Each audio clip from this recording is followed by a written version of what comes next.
On May 19th, 1984, was our VIP opening of Bert and Jack's.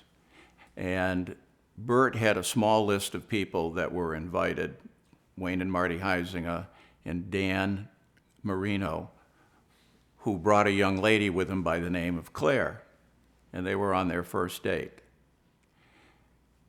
Well, as time went on, Claire became Mrs. Dan Marino. And so we've been very close friends from initially meeting at the opening. And as time went on and Dan became the legend that we all know him to be, I got involved in, Dan had an autistic son, Michael. And Michael wonderfully has outgrown his autism and has gone on and had a very successful life on his own. But the Dan Marino Foundation was founded, and it was helping, initially it was autism that they were driven towards. So I've helped raise a lot of money for the Marino Foundation.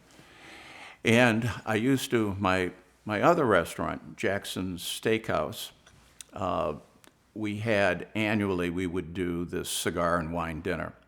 And the cigars were done with Carlos Fuente Jr., who got to be a legendary friend. And we started out our very first year. The Marino Foundation big fundraiser had been this annual golf tournament that was very expensive to put on, raised money, but a lot of the money went to expenses. So the first year we did it, and we ended up raising like $10,000. Second year we did it, we raised $20,000. And all of a sudden we started to have their attention because this thing was starting to approach the kind of money that they were netting doing their golf tournament. The third year we did $100,000. And it increased to 1 year, we did $500,000.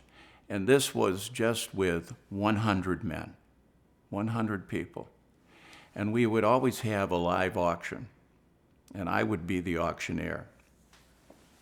And a cute story with it was that 1 year where it really exploded, Carlos Fuente Jr. would always create something special with the Opus X brand, and he would create these one-of-a-kind deals.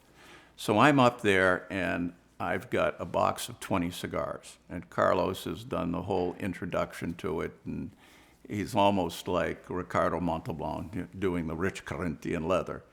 But all of a sudden the bidding starts, and before I know it, the bidding is up to $15,000. And so now we get it up to $20,000.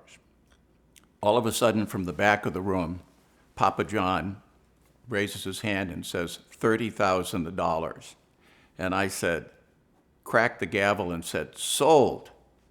And like that was euphoric. I was beginning to think I had a career possibly in being an auctioneer. I was very proud of myself. So later on, I run into John after the auction, and I said, John, that was such a great offer, a great bid that you made. Thank you so much. And he said, Jack, you were too quick. He said, you left $10,000 on the table. And so I went from thinking I was the world's greatest auctioneer to I screwed up.